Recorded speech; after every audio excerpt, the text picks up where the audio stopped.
Hi, my name's John Capobianco, and I'm really excited to be introducing Selector AI's Remote Model Context Protocol, MCP. Now, if you are a client of Selector, this does not apply to our homepage, but to visit it, it's as simple as using your Selector internal URL /MCP. Now, this is a good health check. It's also a way to confirm that you have access to the MCP.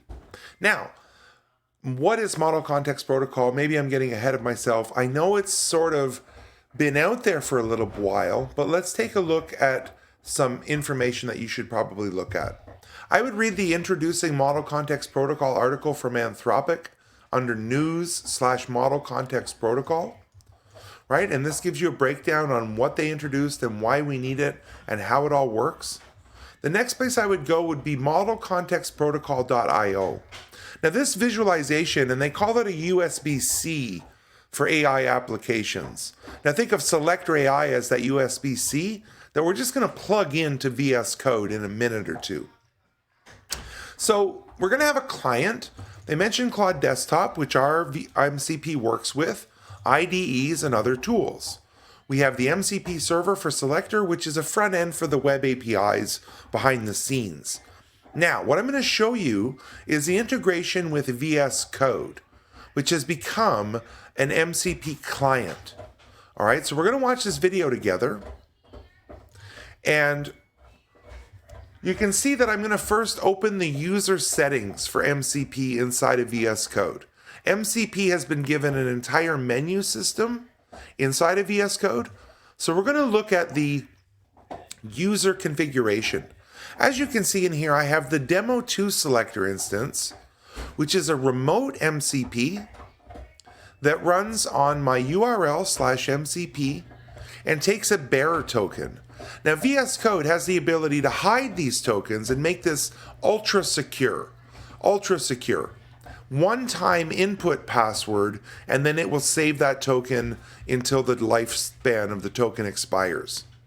You can see I'm expanding some other MCPs of different types, standard input-output, local MCPs, as well as the GitHub HTTP MCP. At the bottom we have our inputs, which hold those strings and variables securely. So now you can see I'm running the Selector 2 MCP. We're just going to restart it here, and everything's totally fine. You're going to get logs, you're going to get some information. And if we look at some of the other MCPs, like let's say the NIST MCP, and we restart it, we're going to see that we're going to discover tools. Discovering tools. Okay? So now that we've discovered those tools, we can go into the agent mode.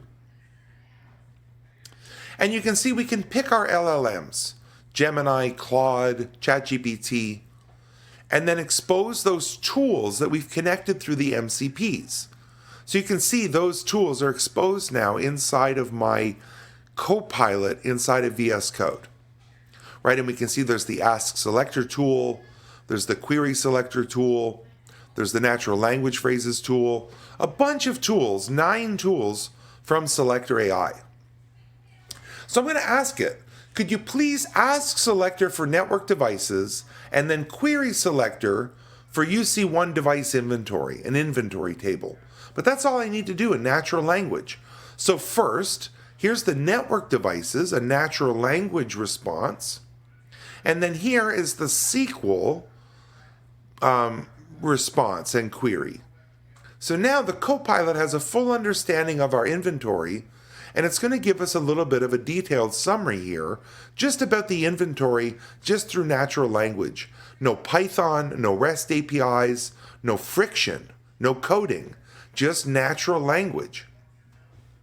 So now I'm going to ask it to please create an artifact, a local CSV file with this summary data and the OS software version,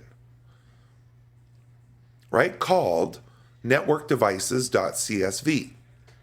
And you can see I have an open folder here called vulnerability assessments, and this is going to use, the ability for the Copilot to create files.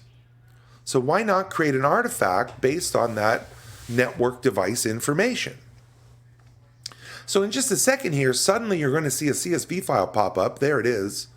And we're going to preview it inside of VS Code. And it works just like Excel once you previewed it inside of VS Code. So here we can sort, filter, find, search, all that great stuff. We just created an inventory of our device, comprehensive inventory from the telemetry inside of Selector just by asking it in VS Code. Now, if this was a Git repo, that would be a Git artifact we could commit. We'll get back to Git in a little bit. So now that we have this, here's the software version information.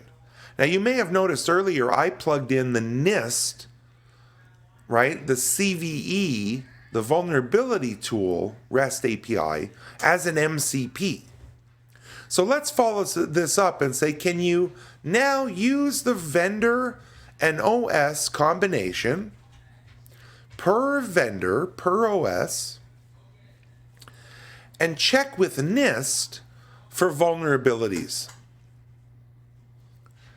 And I'm going to go further and say make a report, OS as a variable, software version as a variable, CVE report dot markdown.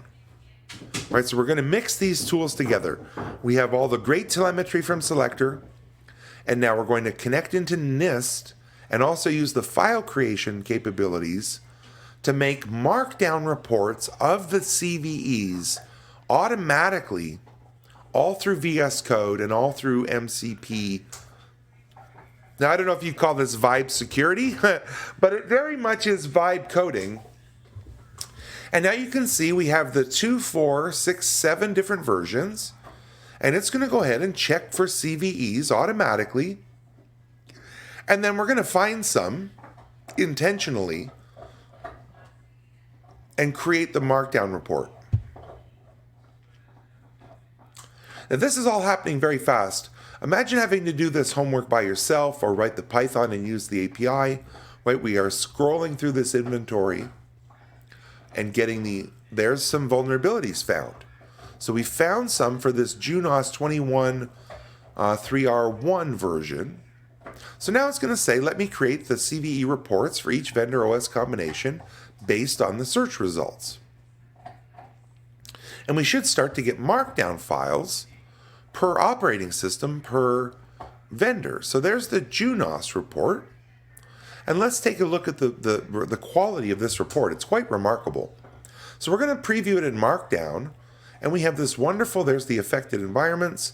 Here's the top 10 CVEs that we found, and remediation steps if there's remediation. We can look at this as a mind map as well. So there's the Cisco report, and it's going to do the Arista report next. But if we go back to the Juniper report, inside of VS Code, there's great tools like the Mark Map preview. So now we have a mind map that we can collapse and explore. Maybe this is a little bit easier for you to digest as a mind map as opposed to, say, a CSV file or something. It's a little more interactive, a little bit more user-friendly. So, right, we can collapse and explore this mind map completely interactively. So, we have 3 reports and an inventory report. Now, what else can we do? You may have noticed some other MCPs that I've connected. One is ServiceNow for incident management. I would consider this an incident, given we found some vulnerabilities in the Junos environment.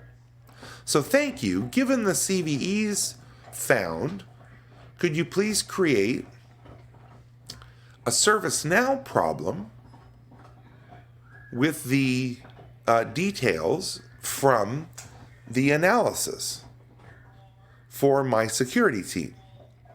That's all I need to do. I don't need to launch the ServiceNow portal or click this and click that and drop downs and fill out all the information. I don't use the REST API and the friction involved there. I don't need to write the Python to do this. I'm just saying, go ahead and create the ServiceNow problem. So I'll create a ServiceNow problem with the vulnerability assessment findings, focusing particularly on the critical Juniper vulnerabilities found. Ran the create ServiceNow problem. There's the payload.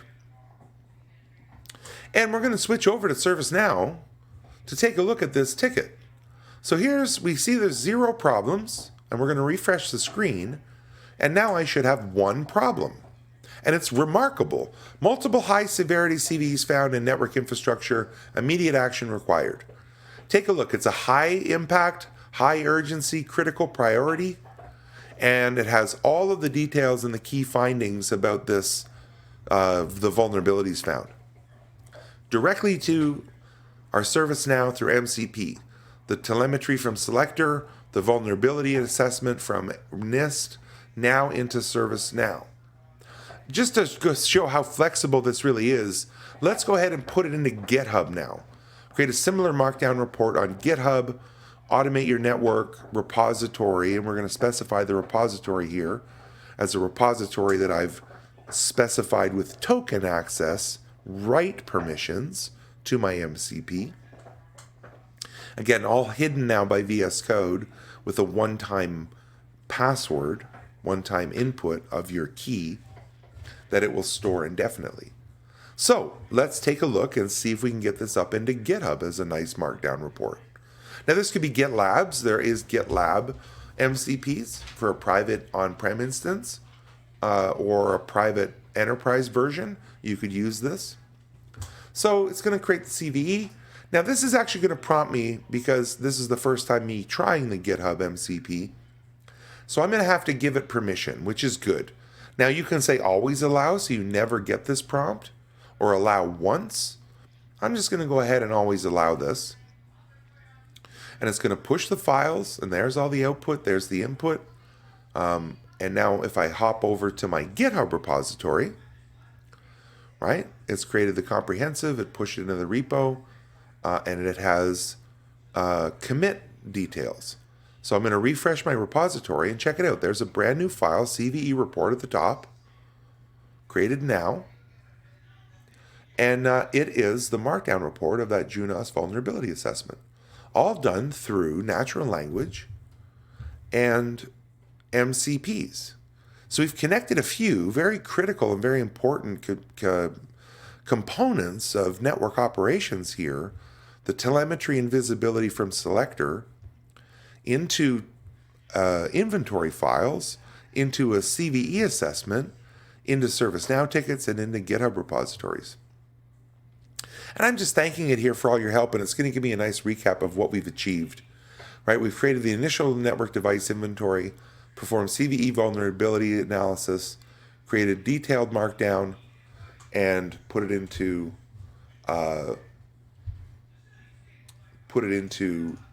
GitHub.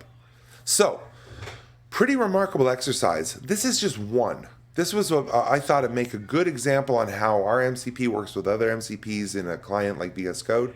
But we're going to be showing you much more MCP work and helping our clients adopt MCP for their needs and their client tools. And this is really remarkable. It's all HTTPS streaming as per the new MCP standard. It's not SSE, it's not server-side execution, it's not STDIO. It's a remote MCP. You get a bearer token and you obfuscate that token in your client. And then you can start using things like ask selector, query selector, natural language phrases. Really remarkable stuff. Stay tuned for much more. Thank you.